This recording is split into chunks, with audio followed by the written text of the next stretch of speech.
కీర్తనల గ్రంథము 91వ కీర్తన 9వ వచనము మరియు 10వ వచనము. యెహోవా, నీవే నా ఆశ్రయమని నీవు మహోన్నతుడైన దేవుని నీకు నివాస స్థలముగా చేసుకుని ఉన్నావు.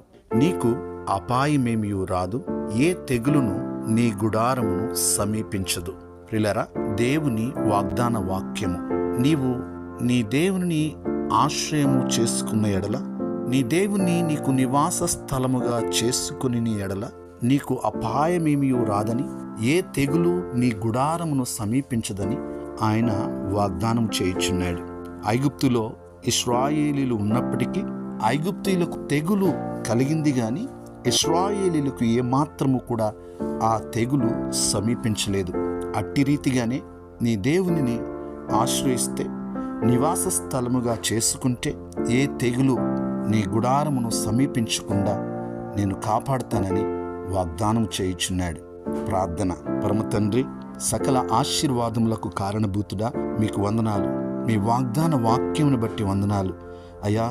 ఈ వాగ్దాన వాక్యమును విని ప్రార్థనలో ఏకీభవించిన ప్రతి ఒక్కరిని దీవించండి, వారి కుటుంబాలను దీవించండి. వారు చేయుచున్న ప్రతి పనిలో వారికి జయము దయచేయండి. వారు చేయుచున్న ప్రతి ప్రయత్నంలో వారిని సఫలులుగా చేయండి. ప్రభువా, మీకే వందనాలు, స్తోత్రాలు. వారి ఉద్యోగంలో, వారి వ్యాపారంలో, వారి యొక్క ప్రతి పనిలో ప్రభువా మీరు తోడుగా ఉండమని ప్రార్థన చేయుచున్నాం.